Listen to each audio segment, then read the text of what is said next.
बिस्मिल्लाहिर्रहमानिर्रहीम। बोलते कालम के साथ मैं आमिर जहान और मैं आपसे कह रहा हूँ कि जो जहाँ जहाँ से हमला किया जाएगा वहाँ वहाँ पर जवाब दिया जाएगा। ये MQ9 के बारे में मैंने पिछला जो व्लॉग किया था उसमें मैंने बताया था कि ये इसका कमांड एंड कंट्रोल सेंटर जहाँ पर भी हुआ वहाँ पर हमला होगा और ये मेरी इतलात के मुताबिक अल अदीद एयर बेस के कमांड एंड कंट्रोल सेंटर से इसको ऑपरेट किया गया, जिसका जवाब बैलिस्टिक मिसाइल की सूरत में अल अदीद में दे दिया गया है और वहाँ पर बड़े पैमाने पर तबाही मचाई गई है। पासदानी इनकलाब के मुताबिक वहाँ पर जो एयर फ्यूलिंग टैंकर्स हैं उनको निशाना बनाया गया है, असला के डिपोज़ को निशाना बनाया गया और इसके साथ साथ कमांड एंड कंट्रोल सेंटर को जो है निशाना बनाया गया और इसके साथ साथ दूर तक देखने वाले एक रडार सिस्टम को भी तबाह कर दिया गया है। यानी अल अदीद एयरबेस जो कि पहले ही नॉन ऑपरेटिव जहाज़ों की फ़्लाई के हवाले से जो थी वो थी, क्योंकि इस पर इससे पहले भी ईरान ने हमला किया था और इसमें बेशुमार जो है इस अल अदीद एयरबेस की तनसीबात को नुकसान पहुँचाया था। ये इस मिडल ईस्ट के अंदर अमेरिका का सबसे बड़ा फ़ौजी अड्डा है और जिसको अब दोबारा से निशाना बनाया गया है। कल रात को जो हमले किए गए उसमें सिविलियन आबादी को निशाना बनाया था। अमेरिका ने पुलों को नुकसान पहुँचाया था। तस्वीर जो है मुख्तलिफ मीडिया हाउसेस में सामने आ गई हैं और उन्होंने कहा कि ये जनूबी साल से लेकर अमेरिकी हमलों में मज़ीद जो है 8 अफराद हलाक हुए थे। ये मैं सिर्फ ख़बर से आपको बता रहा हूँ।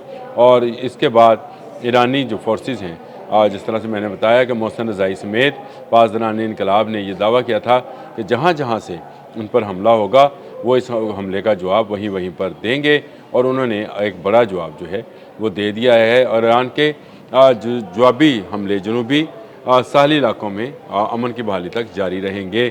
ईरानी पासदानी इनकलाब के एयरोस्पेस फोर्स के कमांडर ब्रिगेडियर जनरल मजीद मुसफ़ी का ये बयान है और उन्होंने कहा कि ये हमले जो है इस वक्त शुरू किए गए हैं ये उस वक्त तक जारी रहेंगे जब तक आपने हरमुज़ में अमन नहीं आता। कतर की अल अदीद एयरबेस जो है इसको मुकम्मल तौर पर कहा जा रहा है पासदानी इनकलाब की जानिब से कि तबाह कर दिया गया है।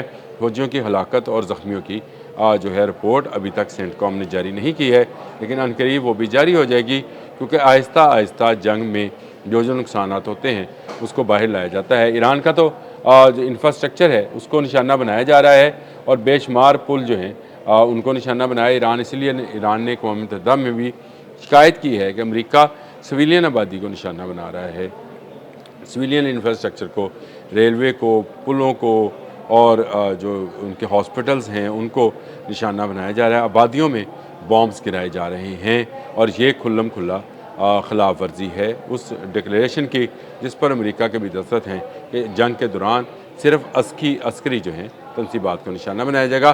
गो सेंटकॉम ने इसकी तरदीद की है, लेकिन जो तस्वीर इंटरनेशनल मीडिया में आ रही हैं वो इस बात की तरदीद करती हैं कि सेंटकॉम सच बोल रहा है, सेंटकॉम झूठ बोल रहा है। उसने शहरी आबादियों को निशाना बनाया है और ये इस मायूसी का इजहार है कि वो ईरान की फ़ौजी ताकत को अभी तक ख़त्म करने में नाकाम रहे हैं और इसी नाकामी को छुपाने के लिए उन्होंने ये बयान जारी किया। लेकिन ईरान ने तस्वीर जारी कर दी हैं उन पुलों की जिन पर क्रूज़ मिसाइल गिराए गए थे, उन रेलवे इंफ्रास्ट्रक्चर को जो कि आवाम के लिए थी, उन सड़कों की जो कि आवाम के लिए कम्युनिकेशन का बायस थी, उनको तबाह किया गया है। गो उनकी दोबारा से तमीर मरम्मत का काम फौरी तौर पर शुरू कर दिया गया है, लेकिन एक मरतबा तो ये काम जो है रुक गया है। लेकिन इसका जवाब ईरान ने कतर के अल अदीद एयरबेस पर दिया है, जहाँ पर बड़ी तादाद में अमेरिकी फ़ौजी किसी ज़माने में डिप्यूट थे। ये मिडल ईस्ट के अंदर अमेरिका का सबसे बड़ा फ़ौजी और एयरबेस थी, जिसके अंदर बहुत सारे कमांड एंड कंट्रोल सेंटर्स थे, बहुत सारे असले के डिपोज़ थे, फ्यूलिंग डिपोज़ था और फिर फ्यूलिंग जो टैंकर्स हैं KC-135 उसकी बड़ी तादाद यहाँ पर हमेशा मौजूद रहती थी, उसको निशाना बनाया। कल रात की कार्रवाई के बाद, अमेरिका की कार्रवाई के बाद जवाबी कार्रवाई के तौर पर अल अदीद एयर बेस को तबाह कर दिया है और उस पर जो है बैलिस्टिक मिसाइल्स गिराए हैं। स्टोरीज़ इस वक्त मीडिया पर आ रही हैं, ताज़ा तरीन है। इससे पहले भी अल अदीद एयरबेस पर हमला हुआ था, तो आप ये ना समझिएगा कि मैं वही बात आपसे दोबारा रिपीट कर रहा हूँ।